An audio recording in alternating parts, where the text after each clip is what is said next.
और बुलेटिन की शुरुआत करते हैं प्रधानमंत्री नरेंद्र मोदी के दौरे से जुड़ी खबरों के साथ। प्रधानमंत्री पीएम मोदी आज भोपाल में थे। विधानसभा की 230 सीटों के लिए पीएम ने बीजेपी कार्यकर्ताओं को विजय मंत्र दिया, तो वहीं लोगों को मोदी की गारंटी का मतलब समझाया। पीएम की गारंटी क्या थी, 60 सेकंड की इस रिपोर्ट में देखिए। 50 मिनट के भाषण में प्रधानमंत्री नरेंद्र मोदी ने 15 बार गारंटी शब्द का इस्तेमाल किया। एमपी की कुल आबादी से भी ज्यादा लोग भाजपा सरकार ने देश में गरीबी से बाहर निकाले हैं। ये मोदी की गारंटी का नतीजा है। जब मोदी गारंटी देता है,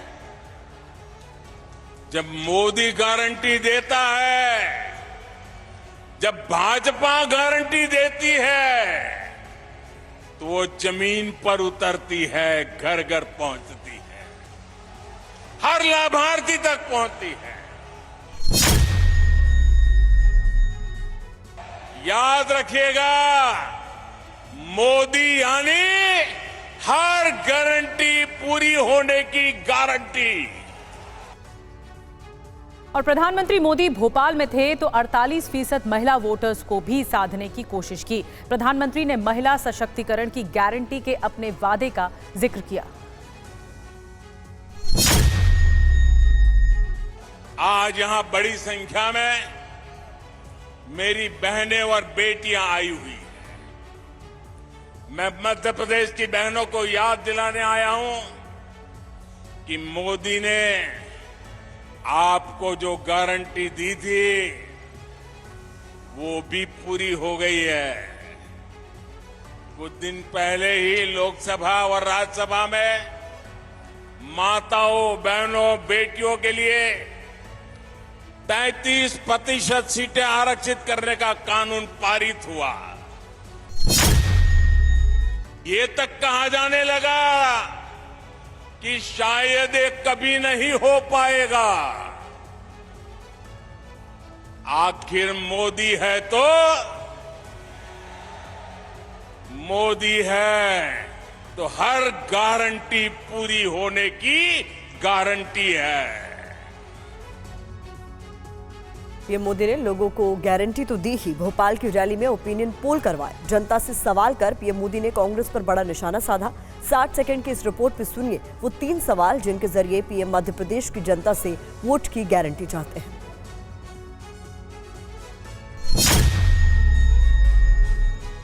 क्या एमपी को फिर से बीमारू बनाना चाहते हो? क्या आप एमपी के युवाओं के भविष्य को तबाह करना चाहते हो? क्या आप चाहते हैं कि एमपी के विकास का पैसा कांग्रेस नेता लूट ले? विपक्षी गठबंधन इंडिया भी पीएम के निशाने पर रहा। मध्य प्रदेश में हमारी धरोहर के दर्शन होते। देवी अहल्याबाई और रानी दुर्गावती सहित हमारे अनेक पूर्वजों ने भारत की विरासत को समृद्ध करने में भूमिका निभाई, लेकिन कांग्रेस और उसका घमंडिया गठबंधन हमारी इस विरासत को, सनातन को समाप्त करना चाहता है। इसलिए भी ऐसे दलों से मध्य प्रदेश को बहुत सावधान रहना होगा। और आप देखिए कि प्रधानमंत्री सवाल तो जनता से कर रहे थे, लेकिन निशाने पर कांग्रेस थी। पीएम मोदी के ओपिनियन पोल का पार्ट 2 भी आप देखिए।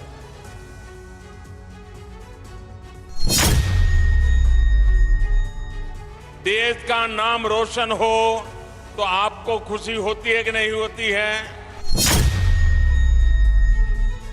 देश की इज्जत बढ़े तो आपको खुशी होती है कि नहीं होती है? देश का मान बढ़े तो आपको गौरव होता है कि नहीं होता है? भोपाल में कार्यकर्ता महाकुंभ के दौरान पीएम ने कहा कि कांग्रेस देश की तरक्की से जलती है। भाजपा सरकार ने नया भव्य संसद भवन बनाया, आने वाली सदियों तक देश की सेवा करे, ऐसा भारत का अपना संसद भवन बना। पूरा देश इसकी भूरी भूरी प्रशंसा कर रहा है। लेकिन कांग्रेस ने पहले दिन से ही विरोध करना शुरू कर दिया। और भोपाल की रैली में पीएम मोदी ने कांग्रेस के शासन को कुशासन बताया और इसके बारे में अपने परिवार के वरिष्ठ सदस्यों से जानकारी लेने की नसीहत दी। प्रधानमंत्री नरेंद्र मोदी ने संबोधन के दौरान आम लोगों से सीधे जुड़ने की कोशिश की और युवाओं को अपने घर में मौजूद बड़ों से एक सवाल पूछने के लिए कहा। अपने माताजी, पिताजी, नाना, नानी, दादा, दादी, जरा मैं जो कह रहा हूं उनसे बात कीजिए, उनसे पूछिए। मेरे युवा साथियों, आपके माता पिता, आपके दादा दादी को अभाव में रखने के लिए सिर्फ और सिर्फ कांग्रेस जिम्मेदार है। उनको मुसीबत में जीने के लिए मजबूर करने वाली एकमात्र पार्टी कांग्रेस पार्टी है। और प्रधानमंत्री मोदी ने भोपाल की रैली में कांग्रेस के फैसले और बीजेपी सरकार के फैसलों का जिक्र किया। वोट की गारंटी के लिए कांग्रेस पर प्रधानमंत्री के बड़े हमले क्या रहे, सुनाते हैं आपको। और अब कांग्रेस ने अपना ठेका दूसरों को दे दिया है। कांग्रेस को अब कांग्रेस के नेता नहीं चला रहे। अब कांग्रेस एक ऐसी कंपनी बन गई है, नारों से लेकर नीतियों तक हर चीज आउटसोर्स कर रही है। और ये ठेका किसके पास है जानते हैं? कांग्रेस का ठेका अब कुछ अर्बन नक्सलियों के पास है। कांग्रेस में अब अर्बन नक्सलियों की ही चल रही है। ये ग्राउंड पर कांग्रेस का हर कार्यकर्ता महसूस कर रहा है। इसलिए कांग्रेस जमीन पर भी लगातार खोखली हो रही है। एमपी के चुनाव में गरीबी को लेकर सियासी वार पलटवार भी हो रहे हैं। पीएम मोदी ने चांदी का चम्मच वाले बयान के जरिए कांग्रेस पर बड़ा हमला बोला। कांग्रेस आज भी उसी पुराने ढरे, उसी पुरानी मानसिकता पर चल रही है। चांदी का चम्मच लेकर पैदा हुए इनके नेताओं के लिए गरीब का जीवन मायने नहीं रखता है। कांग्रेस नेताओं के लिए गरीब का जीवन एक एडवेंचर टूरिज्म है। कांग्रेस के नेताओं के लिए गरीब की बस्ती पिकनिक मनाने का, वीडियो शूटिंग कराने का लोकेशन बन गई है। कांग्रेस के लिए गरीब किसान का खेत फोटो सेशन का मैदान बन गया है। भोपाल में आयोजित बीजेपी कार्यकर्ता महाकुंभ में पीएम मोदी ने ग्रैंड एंट्री की। वो जनता के बीच से होते हुए मंच तक पहुंचे, जहां पर नारी शक्ति उनके स्वागत के लिए मौजूद थी। मंच पर मौजूद महिला प्रतिनिधियों में पीएम मोदी के स्वागत की होड़ लग गई।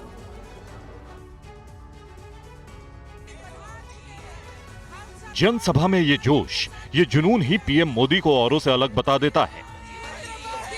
खुली जीप में पीएम मोदी लोगों के बीच होते हुए मंच तक पहुंचे तो जनता का उत्साह देखते ही बनता था। हर तरफ मोदी मोदी की ही गूंज सुनाई दे रही थी। इसके बाद पीएम मोदी जब मंच पर पहुंचे तो नारी शक्ति उनके स्वागत के लिए खड़ी थी। कार्यक्रम में पहुंची महिला प्रतिनिधियों ने पीएम नरेंद्र मोदी को माला पहनाकर उनका अभिनंदन किया और उन्हें धन्यवाद दिया। पीएम मोदी ने वर्षों से चली आ रही महिला आरक्षण की मांग को पूरा कर दिया था। इसके लिए हर महिला के चेहरे पर कृतज्ञता का भाव था। हर महिला पीएम मोदी का शुक्रिया अदा करने के लिए आतुर दिखी। उनमें पीएम मोदी को धन्यवाद कहने की होड़ दिखी तो पीएम मोदी भी हाथ जोड़कर उनसे मिले। स्नेह और सम्मान का धन्यवाद करते नजर आए। भोपाल के जंबूरी मैदान में आयोजित ये कार्यकर्ता महाकुंभ नारी शक्ति वंदन अधिनियम को जनता तक पहुंचाने के लिए आयोजित किया गया था।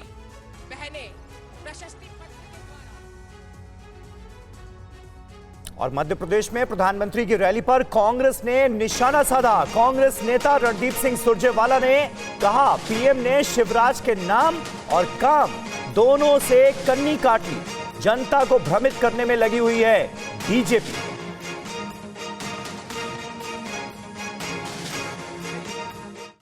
प्रधानमंत्री ने शिवराज के नाम और काम दोनों से कन्नी काट ली।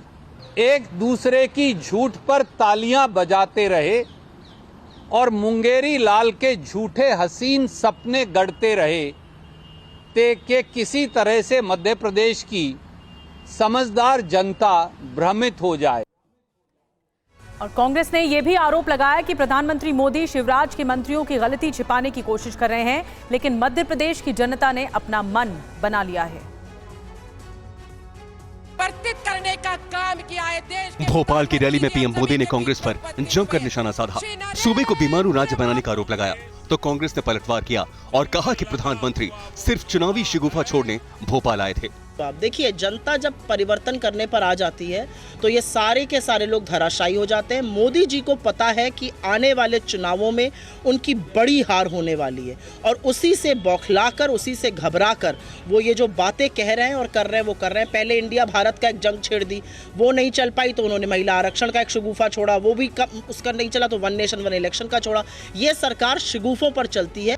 कांग्रेस के वरिष्ठ नेता दिग्विजय सिंह ने कहा कि प्रधानमंत्री मोदी शिवराज सिंह और उनके मंत्रियों के पाप धोने की कोशिश कर रहे हैं, लेकिन जनता ने मन बना लिया है।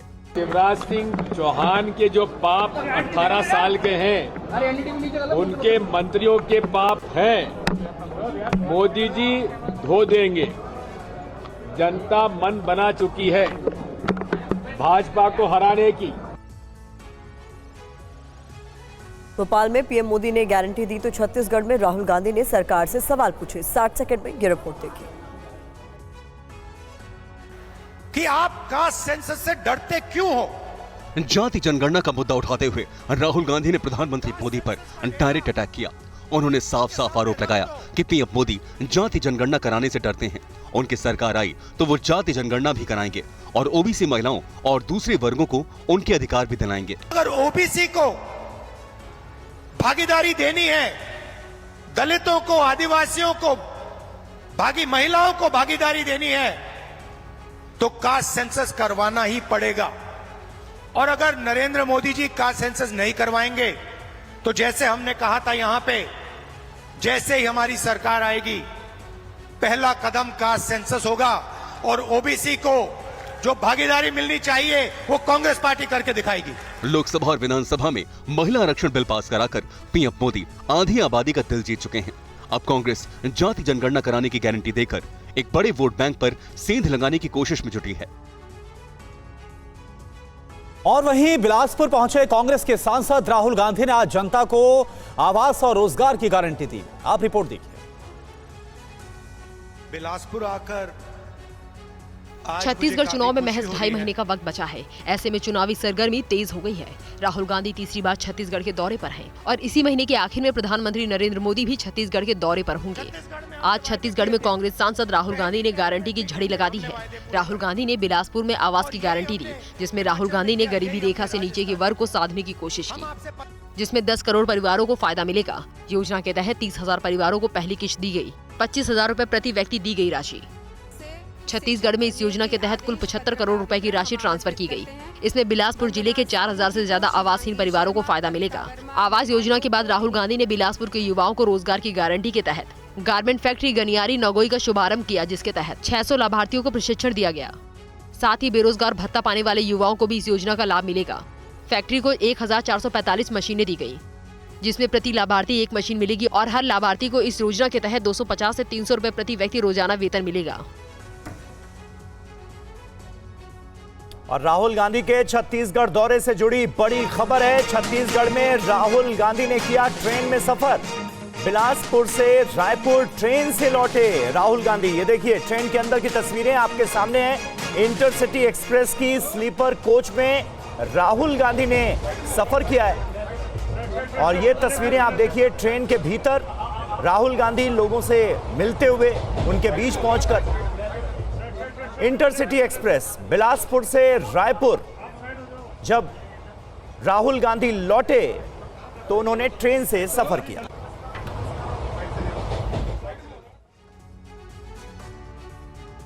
आगे बढ़ते हैं। बिहार के मुख्यमंत्री नीतीश कुमार आज पंडित दीनदयाल उपाध्याय की जयंती समारोह में शामिल हुए। ऐसे में सीएम नीतीश पर कई तरह के सवाल उठने लगे हैं। वो सवाल क्या हैं, इस रिपोर्ट में देखिए। बिहार के मुख्यमंत्री नीतीश कुमार आज हरियाणा के कैथल में इंडियन नेशनल लोकदल के कार्यक्रम में शामिल नहीं हुए। ये कार्यक्रम ताऊ देवीलाल की 110वीं जयंती से जुड़ा हुआ है, जिसके जरिए विपक्षी गठबंधन इंडिया की एकता का संदेश देना मकसद रहा। नीतीश कुमार पटना में पंडित दीनदयाल उपाध्याय की जयंती समारोह में पहुंचे। नीतीश के इस कदम को सियासत से जोड़कर देखा जा रहा है और इसके कई मायने भी निकाले जा रहे हैं। तो कितना जगह जाते हैं, सब जगह जाते रहते हैं, कोई बात तो थोड़ी। तो जहाँ जाना होता वहाँ जाते ही, ऐसा तो कोई बात नहीं। छोड़िए ना भाई, किसको क्या चर्चा करते रहना है। आप जान रहे हैं कितना बात अपोजिशन को एकजुट करने में हम लगे रहे। सर, तेजस्वी जी ने विरोध किया था दीनदयाल जी की जयंती का बनाने का, आज शामिल हुए हैं, क्या कहेंगे तेजस्वी जी? कब कहे? आपने सदन में कहा था तेजस्वी जी, आपने कहा था रिकॉर्ड में। ऐसे ही आप कह रहे हो। आप देख रहे हैं जो चीज पहले से सरकार की तरफ से तय किया विरोध तो सब लोग आते हैं भाई जयंती के समारोह में, तो उसके लिए हम लोग इधर उधर नहीं करके सबकी इज्जत करते हैं ना। पंडित दीनदयाल उपाध्याय के जयंती समारोह में शामिल होने की खबर जब सुर्खियां बनी तो बीजेपी नेताओं के बयान भी सामने आने लगे। नीतीश ने ऐसा सियासी जख्म दिया है जिसका दर्द बीजेपी को आज भी भुलाए नहीं भूल रहा। ऐसे में जब नीतीश के फिर से पाला बदलने का सवाल उठता है तो बीजेपी कहती है नो एंट्री। वो अब नाक भी रगड़ ले तो भी बीजेपी का दरवाजा उनके लिए बंद हो चुका है। हम क्यों उनका साथ है? उन्हें बचा क्या है? अब तो वो एक राजनीतिक बोझ हो चुके हैं, चाहे वो राष्ट्रीय जनता दल हो, कांग्रेस हो। तो इसलिए बीजेपी जो एक बोझ बन चुका है उसको क्यों अपने स्तर पर ढोने का काम करेगी? हमको उनकी आवश्यकता क्या है? तो वही बिहार बीजेपी के दिग्गज गिरिराज सिंह नीतीश के नए पैंतरे के नए मायने बता रहे हैं। देखिए, मुझे लगता है कि वो दीनदयाल जी उपाध्याय जी को माल्यार्पण करने कम गए हैं, वो आरजेडी को डराने ज्यादा गए हैं। भारतीय जनता पार्टी का हर कमरा, हर दरवाजा, हर खिड़की बंद है, फिर भी वो डराते हैं उस गाने के साथ कि मैं के चली जाऊंगी तुम देखते रहियो। लेकिन सियासत में वक्त के साथ बयान भी बदल जाते हैं और 2024 तो अभी दूर है। एआईएमआईएम चीफ असदुद्दीन ओवैसी ने राहुल गांधी को खुला चैलेंज दिया है। उन्होंने एक जनसभा को संबोधित करते हुए कहा कि अगर हिम्मत है तो राहुल गांधी हैदराबाद से आकर चुनाव लड़े। असदुद्दीन ओवैसी ने कल हैदराबाद में आयोजित रैली में कांग्रेस को खूब खरी खोटी सुनाई। उन्होंने राहुल गांधी को वायनाड छोड़कर हैदराबाद से चुनाव लड़ने की चुनौती दी। मुझे यकीन है कि कांग्रेस के लोग बहुत आएंगे, बहुत आएंगे। अरे मैं तो तुम्हारे लीडर से कहूंगा कि अब की बार वायनाड नहीं हैदराबाद से मुकाबला करो मेरा। मैं चैलेंज कर रहा हूं, वायनाड क्यों यहाँ आओ, हैदराबाद को आओ। दो हाथ हम आजमा लेंगे, पंजा आजमा लेंगे, आ जाओ। कहां वायनाड जाते प्यारे, लाओ। बड़ी बड़ी बातें करते हो, बड़ी बड़ी बातें करते हो। अरे बात क्यों करते, आओ जमीन पर आओ, मुकाबला करेंगे। आओ एक शेरवानी दाढ़ी टोपी वाले से मुकाबला करके देखो, मजा आएगा। और वहीं शिवसेना उद्धव गुट के नेता संजय राउत ने राहुल को देश का नेता बताया और ओवैसी से कहा कि वो पीएम मोदी को हैदराबाद से चुनाव लड़ने की चुनौती क्यों नहीं देते। शिवसेना के उद्धव गुट ने ओवैसी के बयान पर पलटवार किया और कहा कि राहुल का कद इतना बढ़ गया है कि वो जहां से चाहें चुनाव जीत सकते हैं। ओवैसी को चाहिए कि वो नरेंद्र मोदी को हैदराबाद से चुनाव लड़ने की चुनौती दे। ओवैसी अगर इस देश के सच्चे देशभक्त नागरिक हैं तो ओवैसी साहब ने राहुल गांधी को नहीं चैलेंज करना चाहिए। ओवैसी साहब ने नरेंद्र मोदी जी को चैलेंज करना चाहिए कि आप हैदराबाद में आकर चुनाव लड़ो। आइए ना हैदराबाद में, बोलिए मोदी जी को। राहुल गांधी जी देश के नेता है। देश में चाहे वाराणसी हो, वायनाड हो या महाराष्ट्र हो, अब राहुल गांधी का कद इतना बढ़ गया है या पॉपुलैरिटी इतना बढ़ गई है, देश में कहीं भी राहुल गांधी अगर चुनाव लड़ते हैं तो जीत जाएंगे। कांग्रेस नेता इमरान प्रतापगढ़ी ने कहा कि ओवैसी पहले बीजेपी के स्थानीय विधायक को हरा कर दिखाएं, फिर राहुल गांधी की बात करें। कांग्रेस ने कहा कि तेलंगाना में संभावित हार को देखते हुए ओवैसी ऐसी बात कर रहे हैं।